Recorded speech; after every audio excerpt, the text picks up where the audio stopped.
panahon ng kolonisasyon ng Espanya, ang Pilipinas ay isang bansang pinatahimik, pinasunod at pinasailalim.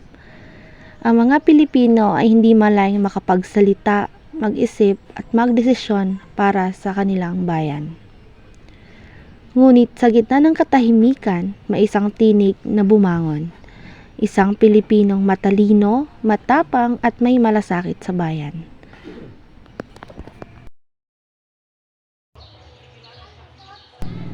Si Dr. Jose Rizal ay kinikilalang pambansang bayani ng Pilipinas. Sa video na ito, alamin natin kung bakit siya rin ay tinuturing na isang pambansang simbolo ng nasyonalismo.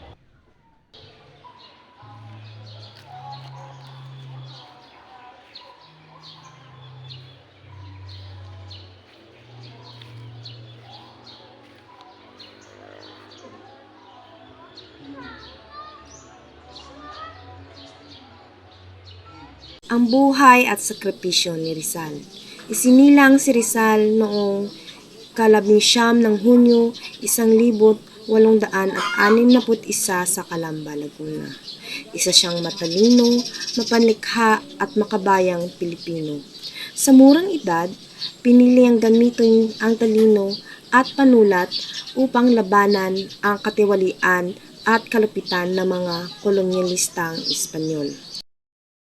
Sa halip na dahas, ginamit niya ang kanyang mga akda gaya ng Noli Me Tangere at Il Filibusterismo upang ipakita ang tunay na kalagayan ng mga Pilipino. Pinaglaban niya ang karapatan at dignidad ng kanyang kapwa kahit pa kapalit nito ang kanyang buhay.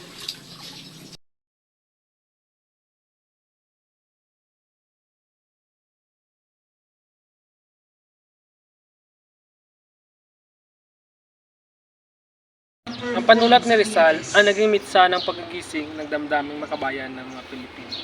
Sa pamamagitan ng kanyang mga tula, sanaysay at nobela, naipahayag niya ang matinding pagnanais para sa pagbabago at pagkakaisa. Ang kabataan ang pag-asa ng bayan. Pinakita ni Rizal na hindi kailangan ng armas upang lumaban.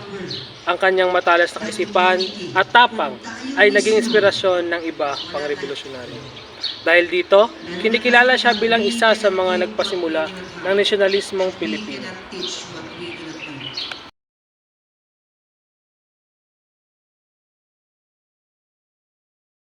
Siyempre 18,976 na taon, binaril si Rizal sa Bagong Bayan.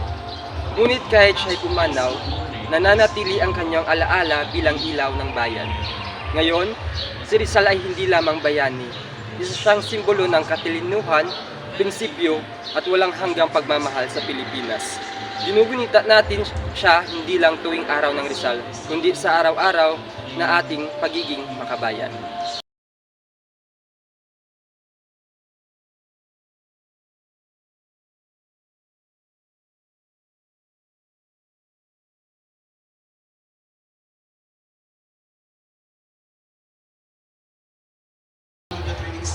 Bilang isang kabataan, responsibilidad natin ang ituloy ang sinimulan ni Rizal. Ang maging mulat, makabayan, at mapagmalasakit sa bayan. Si Rizal, hindi lang bayani, kundi puso ng ating pagka-Pilipino.